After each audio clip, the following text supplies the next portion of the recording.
en el año más o menos 62, por ahí, Roberto Subieta había fundado el laboratorio de semiconductores en esta facultad, en este departamento de electrónica. Yo había fundado el de aplicaciones electrónicas. El mío era bastante más aplicado que el de Roberto, él trabajaba con ingenieros, con físicos también, en la parte de los semiconductores. Bien, trabajamos varios años acá, en el 65 todos renunciamos, evidentemente. Yo me fui con una beca. A la vuelta, unos años después solamente, Roberto me llama, che, ¿no querés integrar un equipo que se está formando? ¿Cómo es? Me dice. Bueno, y ahí me explicó, digamos, lo que sería el aprovechamiento de lo que se estaba generando como una política de Estado, que me parece fundamental para cualquier logro en países como los nuestros. Una política de Estado implicaba una protección a una empresa que estaba generándose, que era FAT Electrónica, a la que había que proteger porque no se podía competir así nomás, digamos, contra los productos importados similares a los que nosotros podíamos hacer. Pero la premisa de las autoridades de FATE era que se hiciera un producto que fuera diferente a los demás, que no fuera una cosa solamente comercial, sino que hubiera un desarrollo nacional y que en esas condiciones ellos estaban dispuestos a bancar una empresa como la que se podía generar. Bueno, un grupo de trabajo donde estaban Barsaski, por supuesto Subieta, yo entré inmediatamente, decidimos que sí, se podía hacer y Roberto tuvo la inteligencia de invitar al ingeniero Alberto Bilotti a trabajar en el diseño de esa calculadora. Yo tuve la suerte de poder trabajar con Alberto Bilotti en algo que para mí fue realmente lo más importante tecnológico que he hecho en mi vida, que fue mi pasaje por FAT Electrónica, desde el principio.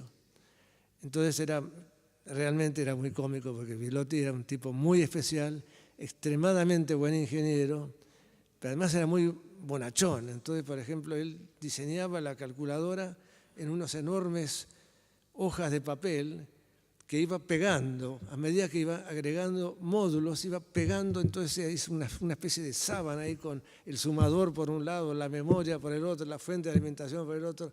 Era realmente muy interesante. Bueno, yo personalmente tuve una actuación ahí, así se la interfase de lo que la lógica que habíamos integrado con Bilotti a la impresora, que fue otra de los hitos de FAT Electrónica, porque Roberto también tuvo la visión de encargarle a Noldo Margefeld, que fue una de las personas que trabajó con él en semiconductores y que se fue a trabajar como profesor a Stanford University en Estados Unidos, lo nombró como una especie de asesor. Y el objetivo nuestro, como hacer una calculadora, era una calculadora con impresora, que no existía en ese momento. Cuando empezamos a hacer el diseño, no existía la impresora que pudiera casarse con la lógica que habíamos hecho. Noldo Magefeld encontró una impresora de marca Seiko, inmediatamente mandó un prototipo, hoja de datos, todas esas cosas, y empezamos a trabajar en hacer la interfaz. Entonces hubo como un maridaje entre el diseño y la posibilidad lógica y física de hacer lo que se requería. Bueno, entonces empezó a ingresar gente, Ernesto Bergoncelli, una secretaria, Cupelian, y empezó a entrar gente para poder hacer la maqueta, porque a diferencia de como acaba de decir el ingeniero con los circuitos integrados, nosotros teníamos que probar físicamente con los mismos circuitos básicos con los que después se iba a fabricar la calculadora. Esos circuitos eran todos en TTL, que es como la prehistoria de los circuitos integrados. Por ejemplo, un circuito integrado tenía 6 inversores. Ahora el ingeniero se ríe porque en 1 milímetro cuadrado tal vez ponga 6 inversores y ¿cuánto? 10 flip-flops y no sé qué cosa más, ¿no es cierto? Bueno, y mucho más tal vez, dice. Bueno, le creo. Bueno, entonces hicimos el proceso de comprar un dispositivo que permitía cablear todos los circuitos integrados entre sí. fueron 150 circuitos integrados los que se requerían para hacer la primera calculadora. Y bueno, eso lo hicimos y demostramos en maqueta con la impresora que había mandado Noldo que andaba, que podíamos hacer funcionar una calculadora. De ahí había que pasar a la producción. ¿Y cómo se pasa a la producción de algo que está en una maqueta? Bueno, hay que diseñar la carcasa, la caja, hay que diseñar los circuitos impresos, hay que combinar todas esas cosas para que salga un producto industrial. La carcasa era en aluminio fundida en tierra. Bueno, imagínense que las tolerancias con que se hacían esas carcasas eran muy generosas. Digamos. Las carcasas, las tolerancias eran muy generosas. Entonces, se hacía una parte de abajo y una parte de arriba, pero nunca macheaban la de arriba con la de abajo. Entonces, la persona que las hacía empezó a hacer de a pares, entonces las mandaba a producción y ahí se podía armar la calculadora. Bueno, eso fue lo primero. Pero resultaba una calculadora de este tamaño, así, la famosa 311, no sé si alguno de ustedes ha tenido alguna experiencia con eso. Andaba, hacía mucho ruido, pero andaba y funcionaba. Y sigue funcionando, alguna gente tiene todavía esa calculadora. Bueno. ¿Cuál era el siguiente paso? No podíamos quedarnos ahí. Primero porque habíamos tenido éxito inclusive de producción e inclusive comercial. Se estaba vendiendo eso. Entonces nos animaron a un paso adelante. ¿Qué era el paso adelante? Evidentemente reducir de los ahora que serían ridículos 150 circuitos integrados a una cantidad mucho más razonable. Entonces, bueno, nosotros estábamos en contacto con una empresa de Estados Unidos que se llamaba American Microsystems. Yo fui a Estados Unidos para trabajar con ellos en el circuito completo de la 311, hacerla en un circuito integrado. Eso fue lo que se nos dijo que se podía hacer. Bueno, empezamos, yo totalmente lego en el diseño de circuitos integrados, pero trabajé junto con ingenieros de ahí para ayudarlos a entender cómo eran las cosas y cómo era el circuito y todo eso. Vimos que no se podía hacer en un solo circuito integrado. Bueno, 2 circuitos integrados. Muy bien. Ahí había que hacer lo que se llamaban las particiones, o sea, bueno, qué parte iba en uno, qué parte iba en otro.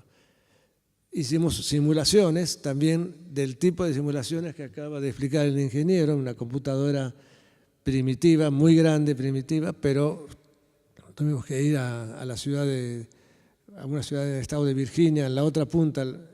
American Microsystems estaba en California, tuvimos que ir a la costa este para hacer el trabajo en la computadora, en fin. Resultado, 3 circuitos integrados. Bueno, pero como esos circuitos integrados iban a ser solamente para nosotros, o sea, lo que se llama custom, un circuito custom solamente para nosotros, los volúmenes de producción tenían que ser razonablemente altos para poder justificar y poder hacer que un precio relativamente bueno para poder fabricar la calculadora. Y bueno, fue un fracaso. Debemos reconocer que eso fue un fracaso. No se pudo hacer así. Pero a la semana de American Microsystems vinieron y nos dijeron, ¿saben qué? Tenemos otra forma totalmente diferente de resolver el problema. Tenemos un conjunto de 8 chips con los cuales se puede hacer, que configuran una microcontroladora con las cuales se programa lo que ustedes quieren hacer y con eso se hace una calculadora. Entonces, efectivamente fue así, programamos con la ayuda de ellos, porque era la primera vez que se hacía, lo que se llamaba la ROM. La ROM es donde está el programa almacenado que maneja toda la parte de impresión, toda la parte de entrada de datos desde un teclado, toda la parte de suma, resta, todas las operaciones de aritméticas, etc. Y bueno, lo hicimos. Resultó una cosa mucho más simple, por supuesto, porque eran 8 circuitos integrados más unas pequeñas partes más la fuente de alimentación. Se diseñó, ahora sí, una carcasa de plástico, con lo cual se hizo la calculadora 211, de las cuales se produjeron muchas. ¿Cuántas? 4.000. Bueno, eso ya era una demostración de que en la Argentina se podían hacer cosas. Y bueno, las hicimos. Después de eso vinieron máquinas con visor, ahora de nuevo, la cifra 30 me parece que se llamaba, microcifra 30, no, las de visor grande digo, minicifra, exacto, minicifra. Y después hicimos también la microcifra, una máquina científica que funcionaba con LEDs. El problema de eso era que los LEDs consumen mucha energía, entonces hacía falta un lugar a donde poner pilas, bastantes pilas. Bueno, entonces el arquitecto Gritchen inventó una especie de torre para abajo que era tapada por el propio diseño de la calculadora. En fin, se hicieron y se fabricaron varias de esas científicas, etcétera, etcétera. Bueno, esa fue la parte básica donde yo estuve con FAT Electrónica. También participé del comienzo de lo que fue la cifra sistema y la mini computadora. Luego, en fin, me fui del país, así que ya no seguí yo. Otra gente siguió en la gerencia de ingeniería, entre ellas el ingeniero Bilotti, que después de unos pocos años que yo me hubiera ido, fue el gerente y fue recordado como un gran ingeniero como lo era. Nuevamente, la política de Estado fue la que permitió que existiera FAT Electrónica y también, algunos años después, la que lo destruyó, porque obviamente cambió el tipo de Estado, cambió lo que se requería y ya no hacía falta una FAT Electrónica, ya molestaba además FAT Electrónica. Había mucha gente trabajando, gente con ideas políticas que por ahí podían molestar a alguno, y entonces se la destruyó. ¿Cómo? Muy simplemente. Los aranceles de los componentes que integraban una calculadora eran mucho más altos que los de una calculadora completada. Con lo cual, 1 más 1 es igual a 0, terminó FAT Electrónica y después fue terminando de a poco todos los aportes de microsistema, de cifra sistema, etc. De cifra sistema también se fabricaron una cantidad importante, ¿verdad? ¿Cuántas? 700. Eso es lo que tenía que decirles más o menos de mi paso por FAT Electrónica y FAT Electrónica en sí.